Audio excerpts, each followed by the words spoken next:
बिस्मिल्लाहिर्रहमानिर्रहीम। अस्सलामु अलैकुम वरहमतुल्लाहि वबरकातुहू।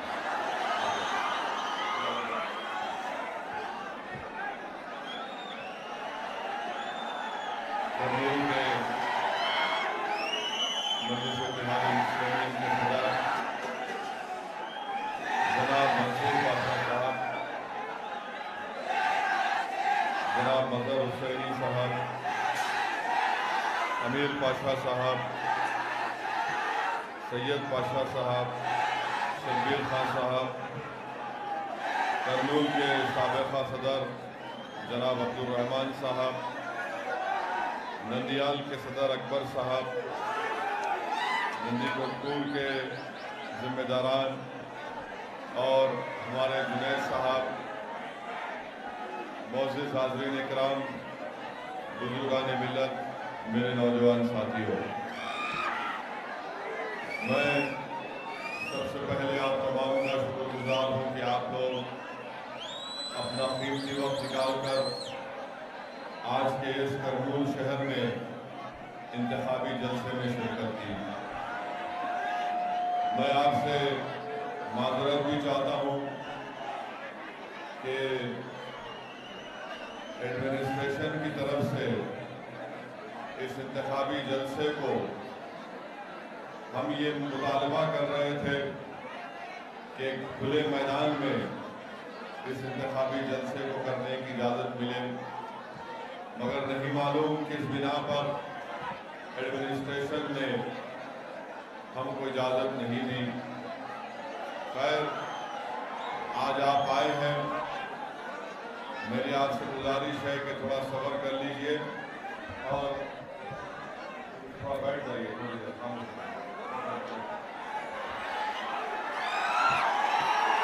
मेरे अजीज दोस्तों, सबसे पहले मैं आपको बताना चाहूँगा कि करनूल के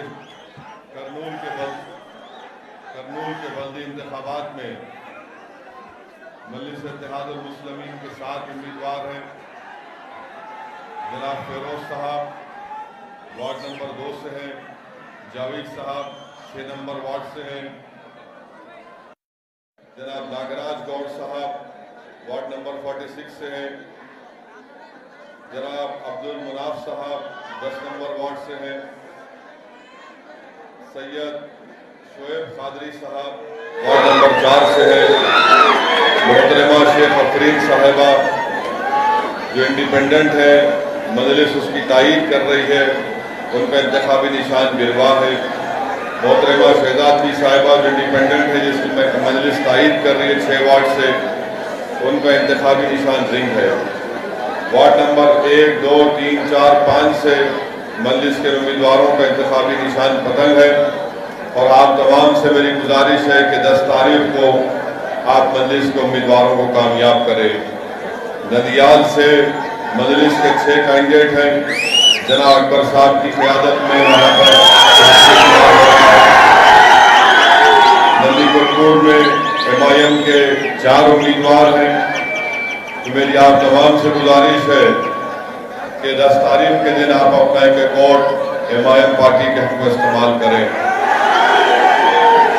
मैं शुरुआत में अपनी जानिब से, एमआईएम पार्टी की जानिब से उन तमाम आंध्र प्रदेश की आवाम को पैगाम देना चाहता हूँ कि MIM party Visakhapatnam steel plant के प्राइवेटाइजेशन के खिलाफ है। एमआईएम पार्टी उन तमाम लोगों के साथ है जो इस बात का मुतालबा कर रही है कि विशाखापट्टनम स्टील प्लांट के प्राइवेटाइजेशन को रोका जाए। एमआईएम पार्टी उन तमाम लोगों के साथ है जिनका नारा है कि विशाखा हुक्कू आंध्र हक्कू। एमआईएम पार्टी इनके साथ है।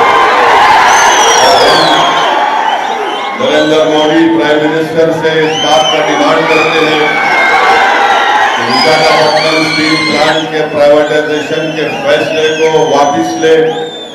हम नरेंद्र मोदी बीजेपी को बताना चाहते हैं कि आंध्र प्रदेश देश के आंध्रा आवाम के लिए एक प्राइड का मसला है और बड़ी कुर्बानियों के बाद विशाखापट्टनम स्टील प्लांट बनाया गया था। 1970 में करीब 32 लोगों ने अपनी जान की अजीम कुर्बानी दी। तब जाकर उस वक्त के मरकजी हुकूमत ने इस बात का फैसला लिया कि विशाखापट्टनम स्टील प्लांट का क़याम अमल में लाया जाएगा।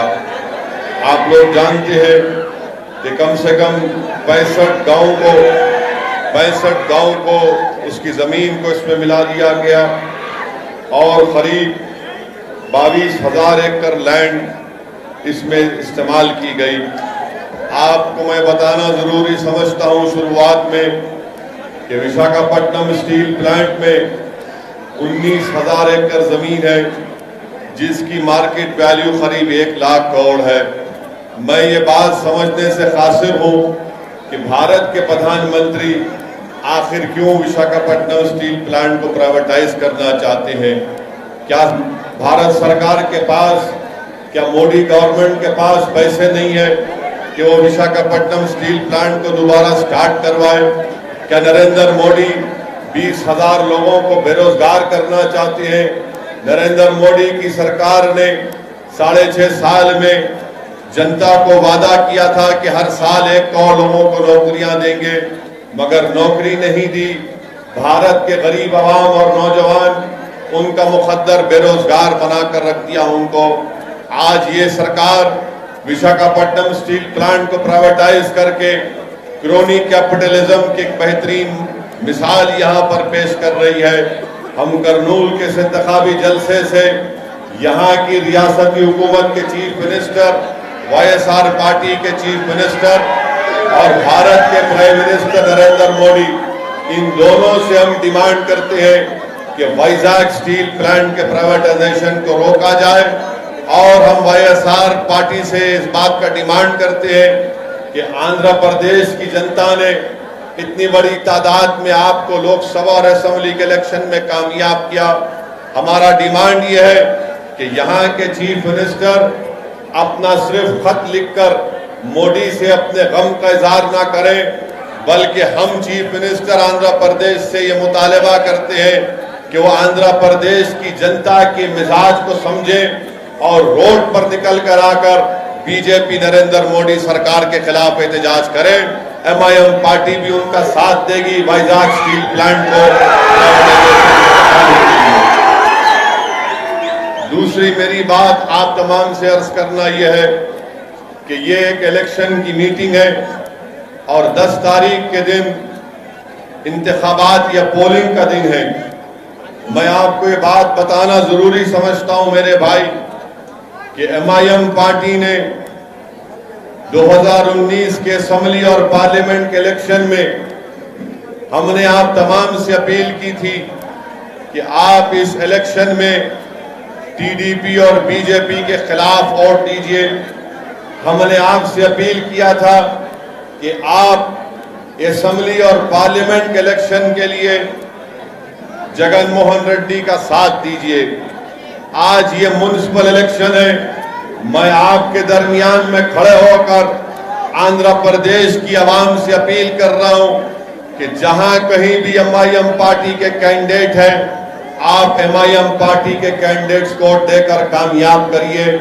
मैं आपका शुक्रिया भी अदा करना चाहूंगा कि आपने MIM पार्टी की अपील पर हमारी बात की आपने लाज रखी और असेंबली और पार्लियामेंट के इलेक्शन में आपने नायडू और मोदी को हराकर यहां पर एक नई पार्टी को मैं मजलिस-ए-इत्तेहादुल मुस्लिमीन की जानिब से आप तमाम से अपील करने आया हूं कि 10 तारीख के दिन जहां कहीं भी MIM पार्टी के कैंडिडेट्स हैं या जो उनके ताईदी उम्मीदवार हैं, आप उनके हक में अपने वोट का इस्तेमाल करिए। अधोनी में हो, करनूल में हो, नंदियाल में हो, हिंदूपुर में हो, अनंतपुर में हो, कड़पा में हो या विजयवाड़ा गुंटूर में हो, आप इन तमाम मुकामात पर MIM पार्टी के कैंडिडेट्स को कामयाब और कामरान करिए। मेरी आपसे एक और बात, आपको ये बात रखना था कि ये अजीब बात है कि असेंबली का इलेक्शन आता है तो वाईएसआर पार्टी के लोग हमको फोन करके बोलते आप हमारी सपोर्ट करो। पार्लियामेंट का इलेक्शन आता तो आप हमको बोलते। अब म्युनिसिपल इलेक्शन आया तो एमआईएम पार्टी का मीटिंग मैदान में नहीं होना, हिंदूपुर में इलेक्शन क्यों लड़ रहे, अनंतपुर में क्यों लड़ रहे, अधोनी में हमको पब्लिक मीटिंग का परमिशन दिए फिर कैंसिल कर दिए। तो मैं इन लोगों को बताना चाह रहा हूं कि अधोनी में आपने हमको परमिशन नहीं दिया, तो मैंने कहा कि ठीक है, हमारा प्रोग्राम आज अधोनी में जुमे की नमाज के बाद जलसा था, इंतखाबी जलसा, मगर वहां पर बड़े बड़े लोग हैं, मिनिस्टर बनने का ख्वाब देख रहे हैं और अधोनी के आवाम को कह दिया कि मेरे को मिनिस्टर बनना है, असदुद्दीन ओवैसी को अधोनी में जलसा करने नहीं दूंगा। मैं उनको बताऊंगा कि आप मिनिस्टर बन जाओ या चपरासी बन जाओ, मगर एक बात याद रखो, आप मजलिस-ए इत्तेहादुल मुस्लिमीन को रोक नहीं सकते। मजलिस-ए इत्तेहादुल मुस्लिमीन एक असदुद्दीन ओवैसी का नाम नहीं है, ये तमाम लोग असदुद्दीन ओवैसी हैं।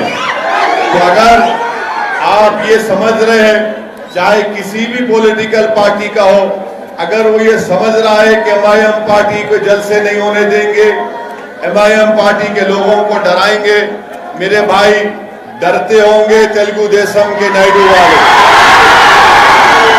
डरते होंगे बीजेपी आरएसएस वाले। हम किसी से नहीं डरते, हम डरते हैं तो सिर्फ अल्लाह से डरते हैं। तो अब क्या हुआ, वहां के अधोनी के जो जिम्मेदार थे वाईएसआर पार्टी के, उन्होंने हिमाकत करे, क्या करे, हिमाकत करे, थोड़ा दीवानापन करे। अगर आज मेरा जलसा हो जाता, मैं यहाँ पे आ जाता, मगर उन्होंने हमारा जलसा कैंसिल कराए, हमको चैलेंज करे, तो मैं बोला ठीक है, आज नमाज पढ़ने अधोनी में आऊंगा और कल फिर जलसे में जाऊंगा। तो अब क्या हो गया, 2 बार अधोनी जाना पड़ रहा। अब 2 बार हम शेरवानी वहां पर जाएंगी तो असर रहेगा इंशाअल्लाह। ये समझते नहीं है, मेरे को मिनिस्टर बनना है, हर कोई मिनिस्टर बन रहा नहीं, आप असद साहब को मत बुलाइए, मजलिस को कैंडिडेट मत खड़ा करो।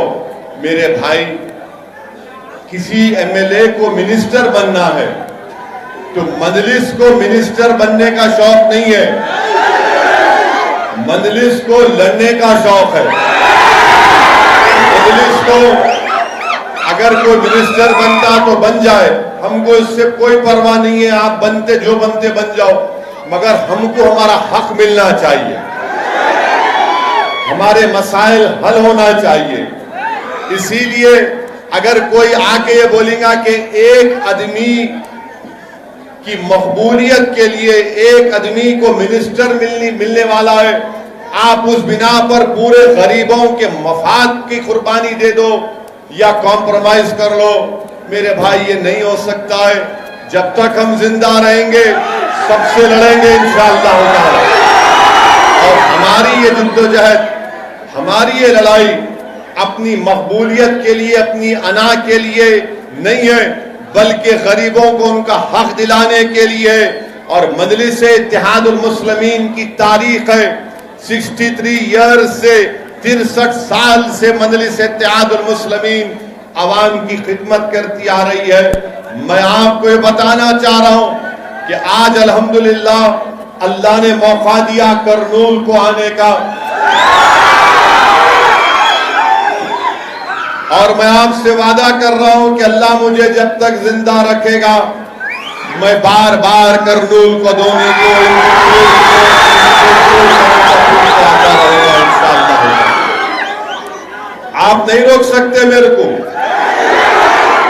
इसलिए नहीं रोक सकते कि अल्हम्दुलिल्लाह हमारी लड़ाई इखलास के ऊपर मुबन्नी है।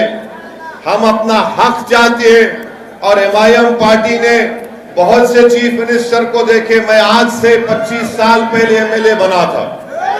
मैं 25 साल पहले जब 1994 में एमएलए बना तो मैं एक ही एमएलए था। उसके बाद जब चीफ मिनिस्टर थे एनटी रामाराव, उनको धोखा दिए चंद्रबाबू नायडू। चंद्रबाबू नायडू 9 साल या जो भी थे, उसके बाद उनको पावर चला गया, साइकिल में हवा कम हो गई।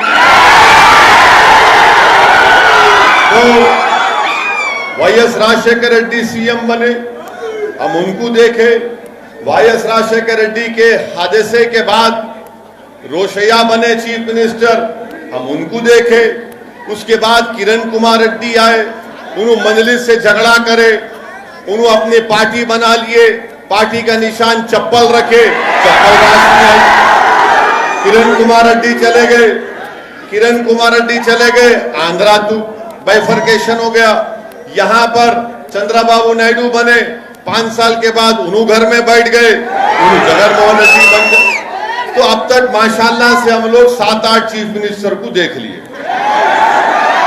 आप हमको मत रोको, आप जितना हमको रोकेंगे ना, हम उतना जिद में आते। मजलिस के मुखालिफिन बोलते थे, मजलिस के जितने मुखालिफिन बोलते थे, असदुद्दीन ओवैसी तुम गुजरात को नहीं जाते, तुम मोदी से मिले हुए हैं, गुजरात को नहीं जाते, नहीं जाते। हम गुजरात को गए नहीं गए, गए ना गुजरात को गए। अहमदाबाद में खाली 25 दिन की मेहनत हमारे वहां के सदर जनाब साबिर भाई साहब ने, उनकी टीम ने की। 25 दिन की मेहनत में अल्हम्दुलिल्लाह मजलिस के 7 कॉर्पोरेटर और अहमदाबाद में कामयाब हुए। गोधरा को पहली मर्तबा जिंदगी में गोधरा गया, 8 कैंडिडेट खड़ा किए, 7 जीते अल्हम्दुलिल्लाह। मोडासा में अगर मैं गलत ना कहूं तो 12 या 13 खड़ा किए, 9 जीत गए। अब मोडासा में leader of opposition MIM party का कांग्रेस को हमसे कम मिले। फिर भरूच में हमारे एक उम्मीदवार को कामयाबी मिली। तो मैं इन लोगों को बताना ये चाह रहा हूं कि हमारे को चैलेंज नहीं करना। तुम चैलेंज करे तो हम चैलेंज कबूल करने तैयार हैं, क्योंकि याद रखो तुम भी इंसान, मैं भी इंसान। तुम आज पावर में, तुम कल नहीं रहेंगे, मैं तो हमेशा रहूंगा इंशाअल्लाह। तो इन लोगों को क्या होता है कि पावर, हम पावर में है, हम पावर में है, हम रूलिंग पार्टी है। अरे तेरे जैसे 56 को देख लिया मैं। Ruling party, ruling party, ruling कई की रूलिंग पार्टी है तेरी। रूलिंग तो अल्लाह की है, लहू माफिस समावाते व माफिल अर्ज़, ज़मीन व आसमान का मालिक अल्लाह है।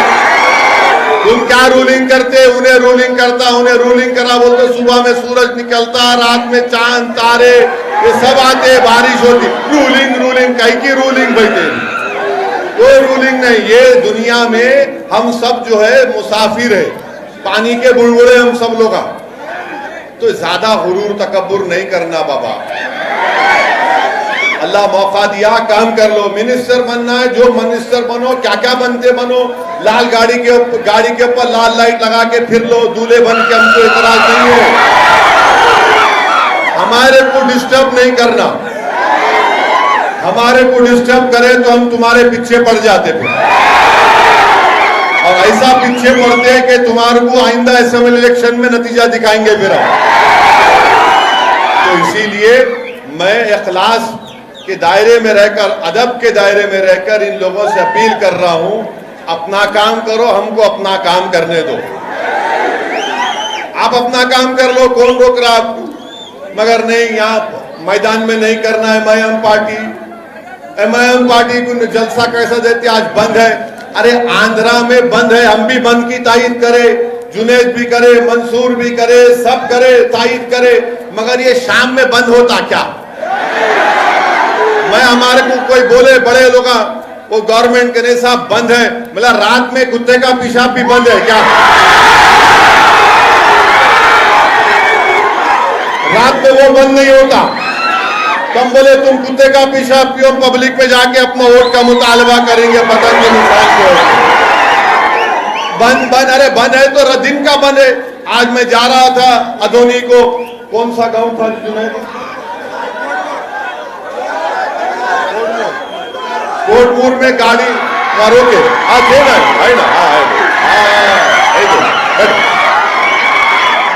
तो हमारे को देख के आके बोले साहब 1-2 मिनट आप भी हमारे प्रोटेस्ट पर शामिल हो जाओ। हम बोले ठीक है। बराबर गया मैं, वहां पे कम्युनिस्ट लीडर थे गफूर साहब नाम याद है। गफूर साहब बोले आओ जी तुम आओ, जरा के दौलत बोले जरा कौम का नाम अच्छा होता। बोला अच्छी बात है, तो अब्दुल गफूर साहब जाके बोले। तो ये हमारा काम यही है। तो मेरी आपसे गुजारिश ये है कि ये लोगों के बातों में मत आइए। MIM पार्टी के जो करनूल में 7 कैंडिडेट है, जुमला कितने वार्ड आए आप? 35, 33, 30 पे 3 है। हाँ 30 पे 3 वार्ड में हम खाली 7 लड़े तो इनके पेट में दर्द हो रहा। 30 पे 3 है, 33 वार्ड है। MLA के 33 मालूम है,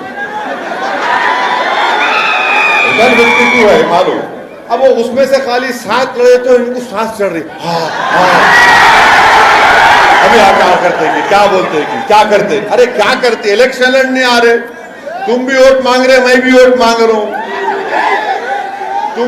तुम तुम्हारी पार्टी के नाम पे मांग रहे, मैं अपनी पार्टी के नाम पे मांग रहा हूं। मैं इनसे जा कह रहा हूं मैं तुम्हारा भाई हूं, तुम बोल सकते, तुम भाई है बोल के नहीं बोल सकते। करनूल का जहां जहां एक घर आपका घर है, वो मेरा घर भी है। करनूल हो, अदोनी हो, नंदियाल हो, नंदीपुर हो, आनंदपुर हो, हिंदूपुर हो, जहां जहां हमारे कैंडिडेट लड़ रहे, वो घर आपका भी है, मेरा भी है। मैं आपका बेटा हूं, आपका भाई हूं। मेरा हक बनता आपसे वोट का मुतालबा करना, और मैं लड़के आपसे वोट लूंगा, क्योंकि आप मेरे को नहीं दिए तो क्या गैरों को देंगे? तो आपको MIM पार्टी को वोट देने का है। 10 तारीख को जहां पे पतंग का निशान दिखा,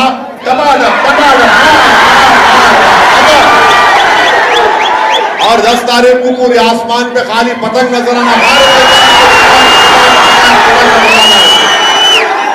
तो मेरी आपसे गुजारिश है कि जब अहमदाबाद में MIM पार्टी को 7 हमारे कैंडिडेट जीत गए, तुम करनूल में 6 नहीं जीता सकते। जब गोधरा में हमारे 7 कारपोरेटर कामयाब हो गए, तो क्या आप नंदियाल अदोनी में हमको नहीं जिता सकते इंशाअल्लाह? तो इसीलिए मेरी आपसे गुजारिश है कि ये नंदीकोटपुर के हमारे वार्ड नंबर 7 से मौला अली, वार्ड नंबर 8 से एस फारूक, वार्ड नंबर 20 से हिदायत, वार्ड नंबर 24 से अब्दुल मन्नान साहब MIM पार्टी के कैंडिडेट हैं। तीसरी अहम बात मैं आपको बताना जरूरी समझता हूं कि हमारे जुनैद साहब मजलिस के कायद हैं। यहां पर गोनीगंडला मंडल में एक 24 साल की हाजिरा बी का मर्डर हो गया। अगस्त 7 को उसका मर्डर हुआ। ये आज जो आके MIM पार्टी नहीं लड़ना बोल रहे, उन्होंने गए कि हाजिरा बी के घर को आप पूछो जाके। गोनीगंडला मंडल में 24 साल की 20 पे 4 साल की बच्ची हाजिरा बी, जिसका मर्डर हो गया अगस्त 7, 2020 को। ये कोई जाके नहीं मिले उससे। जुनैद गए, जाके उनकी वालदा से मिले। अभी लाके मेरे को उनकी वालदा से मिला है, उनकी अम्मा से, बच्ची से। वो अम्मा रो रही थी कि मेरे बच्ची से इंसाफ करो, अभी तक किसको अरेस्ट नहीं करे।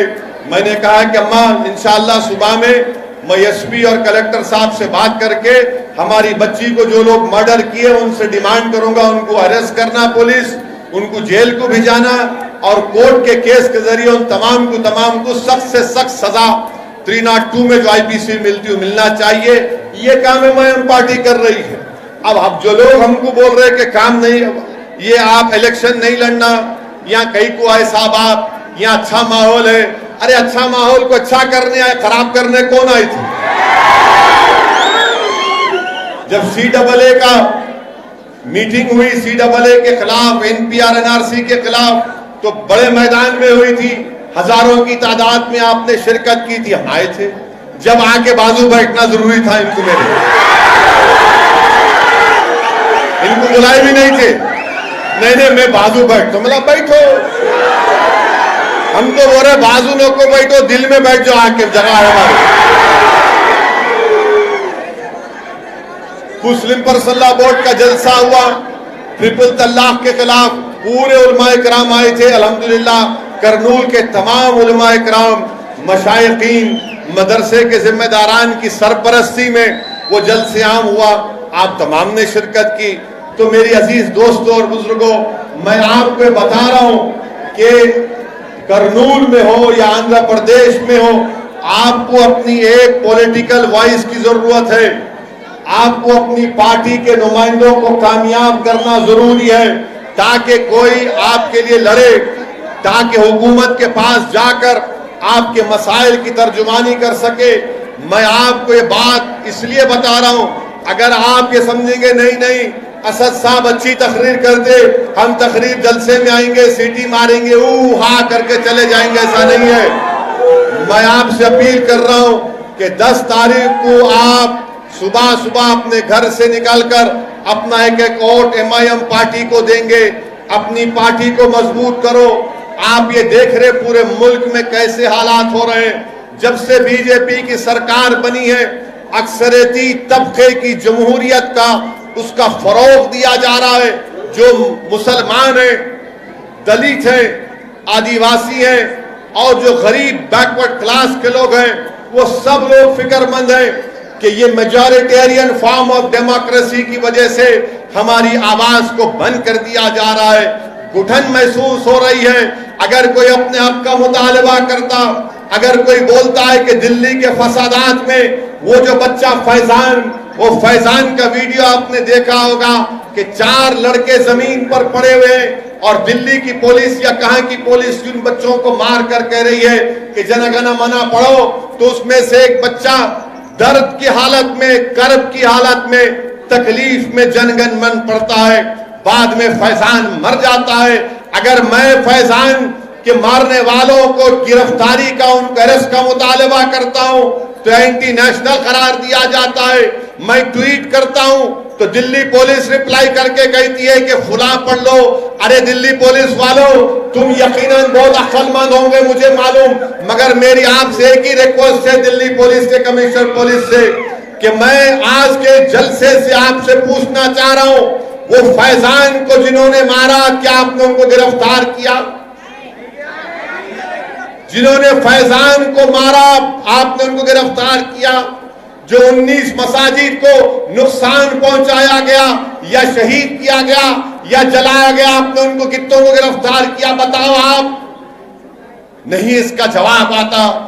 आज इसीलिए मेरे भाई, मैं आपको डराने के लिए नहीं कह रहा हूं, बल्कि समझाने के लिए हकीकत बयान कर रहा हूं। ये रात लंबी होने वाली है, ये रात बड़ी लंबी होने वाली है। और याद रखो, आपको पहले से ज्यादा अपने रिश्ते को अल्लाह से मजबूत करना है। आपको पहले से ज्यादा अपने आप पर, उसकी अल्लाह की जात पर तवक्कल करना है। आपको पहले से ज्यादा मुत्तहिद रहना है।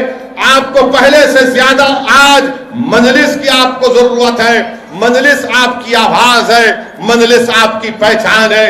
क्या आप नहीं देखते कि भारत की पार्लियामेंट में जब कभी भी कोई मसला आता है तो कौन उठकर बीजेपी की हुकूमत के खिलाफ बेबाक तरीके से उनको बयान करता है? यहां से आंध्र प्रदेश से YSR पार्टी के भी MP हैं, TDP के भी MP हैं, मगर जब CAA का कानून पास हुआ तो ये तमाम दोनों पार्टी के लोग क्या बोल रहे थे किसी को समझ में नहीं आ रहा था। या दोस्ती कर रहे थे या दुश्मनी कर रहे थे, नहीं मालूम। ट्रिपल तलाक का बिल लाया गया, दोनों पार्टी समझ में नहीं आ रहा था कि तुम बीजेपी को तलाक दे रहे या शादी कर रहे, वो भी समझ में नहीं आ रहा। ऐसा लग रहा था कि ना तलाक देना चाह रहे, ना निकाह में वापिस लेना चाह रहे। मगर कौन साफ और वाज़े तरीके से चाहे ट्रिपल तलाक हो, चाहे CAA का कानून हो, चाहे बजट हो, हम बेबाक तरीके से दलाइल को बीजेपी की मुखालिफत करते आ रहे हैं।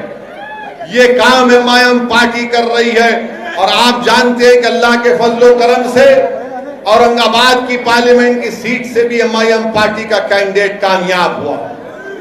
MIM पार्टी के अब 2 MP हो गए, 2 ये दो 300 पे पारी। अब जिनके पास 20-20, 3-3 है, उन्होंने क्या कर रहे? कहां गया स्पेशल स्टेटस? कहां गया स्पेशल स्टेटस? बोलो मेरे को आप। कुछ नहीं, बात ना TDP करती ना इन्हों करते। क्या कहा, किधर गया? मैं ये इसलिए बोल रहा हूं, अगर कल तुम अधोनी में मेरे जलसे का परमिशन कैंसिल नहीं करते, खामखा उंगली करे। नहीं छेड़खानी करना हमसे पाशा। छेड़खानी करे तो हम काजकोरे की फल्ली है, तुम्हारे को गुजरी होती, याद रखो। अब मेरे को फोन करके कोई बोलते, अरे असद साहब हिंदूपुर क्यों आते? मैं क्यों नहीं आना? अरे कहीं क्यों आते? मैं हो आज तो मेरे अब्बा की जागीर है, यहां नहीं आना, वहां नहीं। अरे फिर कहां जाना पाशा? क्या जाना? मेरे ना तो मैं कॉन्ट्रैक्टर हूं, ना मेरे को कोई वो इरिगेशन का कॉन्ट्रैक्टर हूं, ना मेरे पास कोई माइन है, ना मेरे पास कोई कंपनी है। खाली एक ही काम है, गाड़ी में बैठना, जलसे करना है, MIM पार्टी का हरा झंडा लेकर पार्टी जिंदाबाद, MIM पार्टी जिंदाबाद। अब ये दूसरों को उनका कॉन्ट्रैक्टर भी है, दौलतमंद भी है, करोड़पति भी है, तो उनको डर होता, इनको इनसे डर होता, उनको उनसे डर होता। अरे तुम दोनों डर लो, हमको क्या करना? मेरे भाई, मेरी आप तमाम से, मेरी इज्जतदार माँ और बहनों से गुजारिश है कि आपको MIM पार्टी को सपोर्ट करना है। 10 तारीख के दिन अपने वोट का इस्तेमाल करना है। और आपको वो और एक इल्जाम नहीं, कम्युनल है, फिरका परस्त है। असदुद्दीन ओवैसी अपनी स्पीच देते तो हेट स्पीच देते, भड़काऊ भाषण देते। मैं चैलेंज कर रहा हूं, अगर तुम चैलेंज कबूल कर लिए तो आओ अपन खड़े रह के एक डिबेट कर लेंगे, मालूम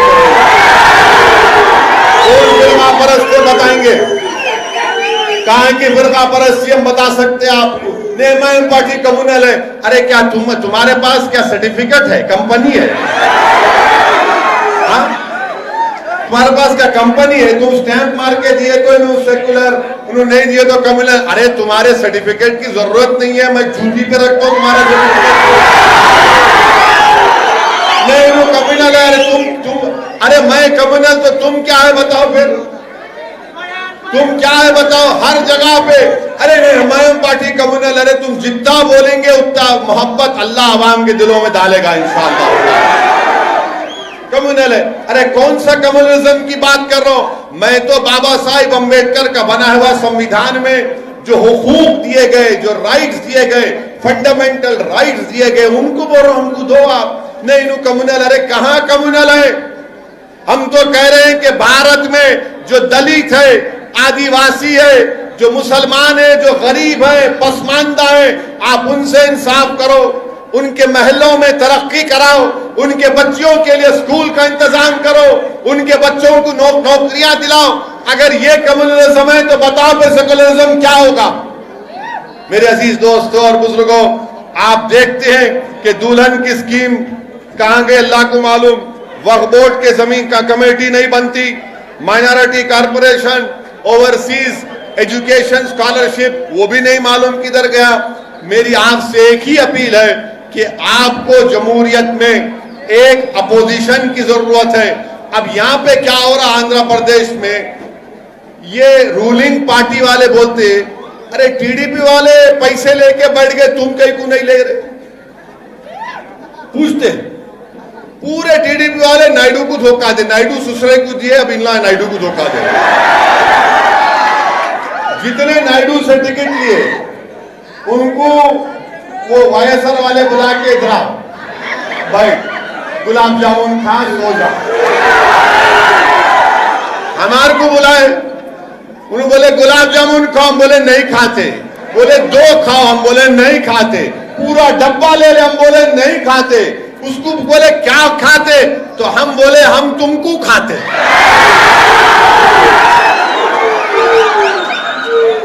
अरे टीडीपी और एमआईएम में फर्क है बाबा।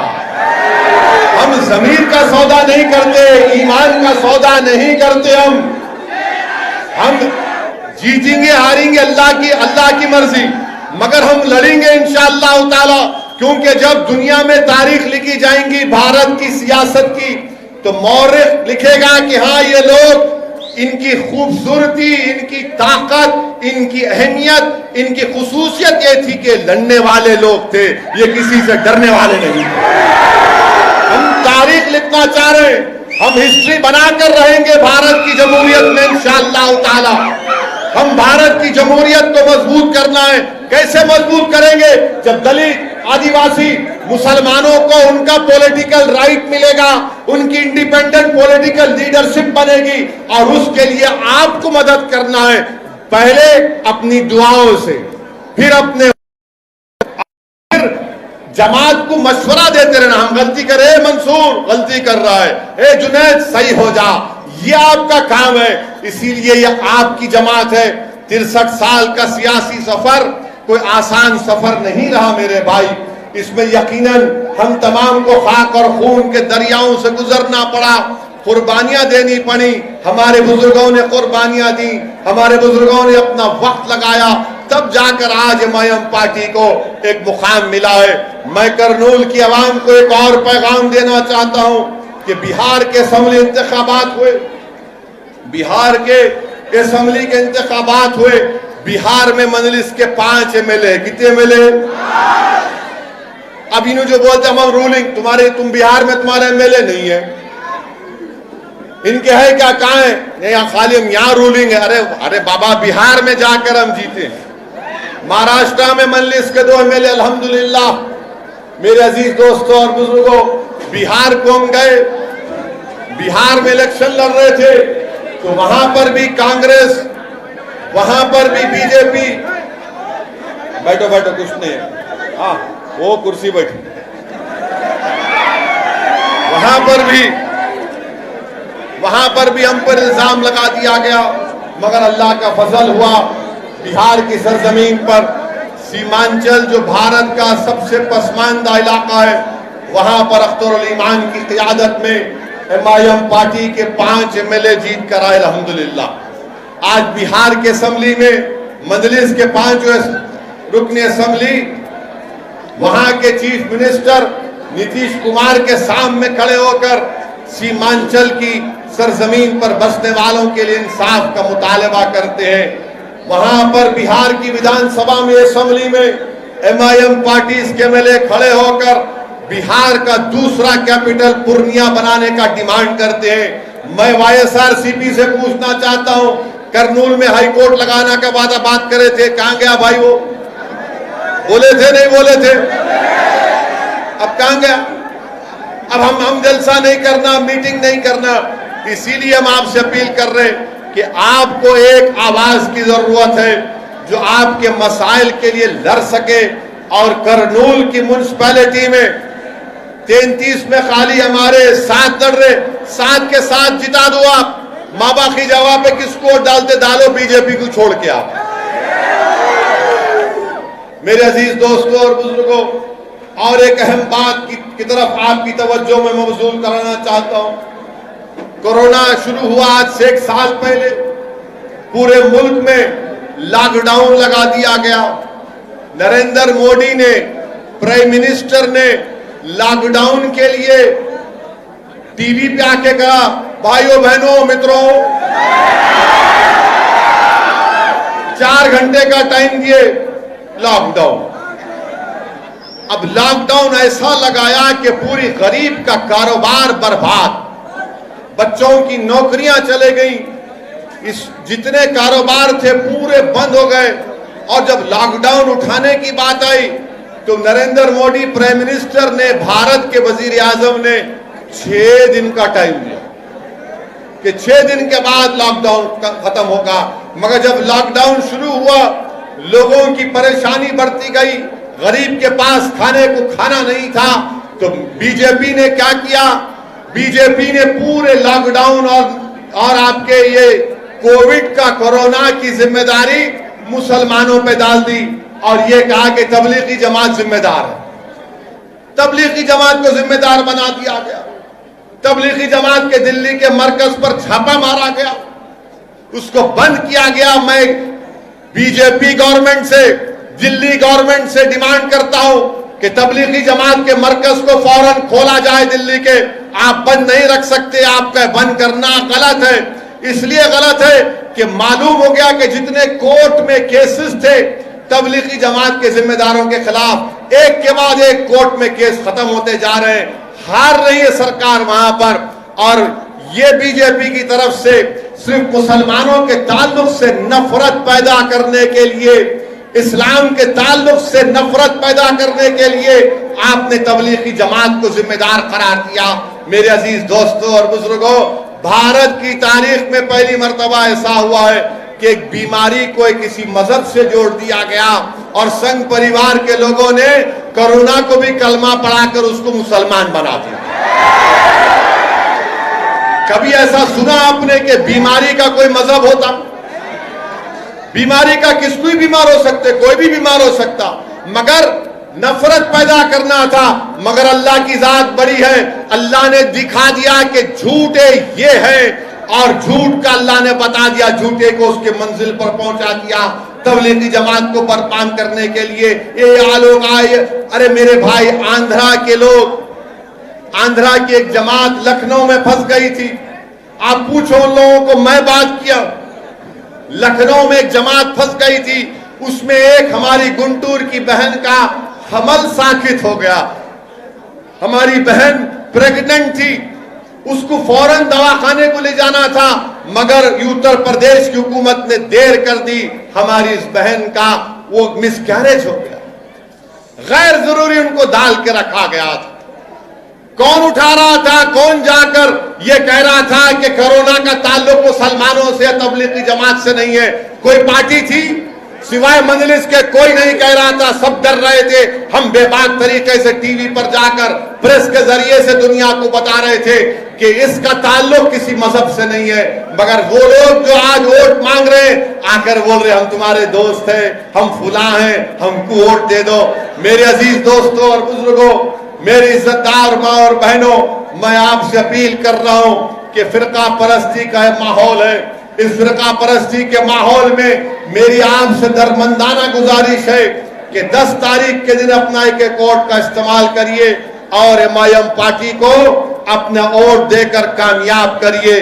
मैं फिर से आपको बताना चाहूंगा कि जब लॉकडाउन चल रहा था तो गुंटूर के एक मुफ्ती साहब थे, मरहूम, उनका नाम गुंटूर के मुफ्ती साहब थे, उनकी सदारत में जलसा हुआ था CAA का, जमीयत उलमा के वो सदर भी थे।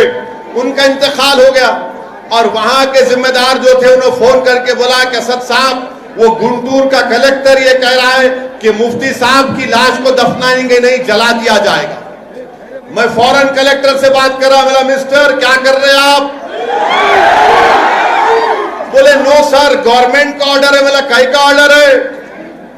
मिला हम जिंदा भी रहेंगे तो अपने पसंद के मजहब पर चलेंगे, मरेंगे भी तो अपने पसंद के मजहब के उसूल के मुताबिक जाएंगे। ये भारत का संविधान है, भारत का कॉन्स्टिट्यूशन है। फौरन मैंने आपके हमारे वहां के नेल्लूर के जो इंडस्ट्री मिनिस्टर है गौतम रेड्डी को फोन लगाया और उनसे कहा कि भाई साहब, हमने तेलंगाना में गवर्नमेंट से नुमाइंदगी करके जियो आया है, कोई कोविड से मरने वाला मुसलमान हो, हिंदू भाई हो या ईसाई हो या सिख हो, उसका एक हमने प्रोसीजर बनाया और ये प्रोसीजर की गई कि उनकी डेड बॉडी का मुसल दबाने में हैदराबाद के बड़े मुफ्तियों के साथ, जिसमें सैफुल्लाह रहमानी साहब, दूसरे जो जिम्मेदारान जमीयत उलमा के, उन्होंने कहा कि हम कर सकते और प्रोसीजर बनाया कि गवर्नमेंट खुद ले जाकर 5-6 लोग रहेंगे,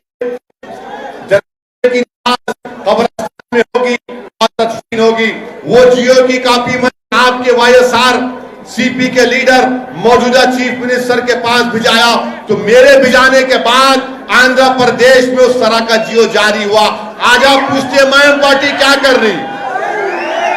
अल्लाह सलामत रखे मुफ्ती साहब को, अल्लाह उनकी मग़फ़िरत करे कि मुफ्ती साहब जिंदा भी थे तो उनके इल्म से लोगों को फायदा पहुंचा, उनके दुनिया से चले जाने के बाद भी लोगों को उनसे फायदा पहुंचा, कि उनकी मौत सबब बनी कि कोविड में सही तरीके से लोगों को उनके मजहब के मुताबिक अपने आखिरी रसूमात करने का मौका मिला। मेरे अजीज दोस्तों और बुजुर्गों, मेरी आपसे गुजारिश है कि 10 तारीख के दिन आप अपना एक और MIM पार्टी को देकर कामयाब करिए। और मैं आपको बता रहा हूं एक बात, अपनी कहकर अपनी बात को खत्म कर लूंगा। हम ये आपको बात बता रहे हैं, जो रूलिंग पार्टी है, हम रूलिंग पार्टी को बता रहे।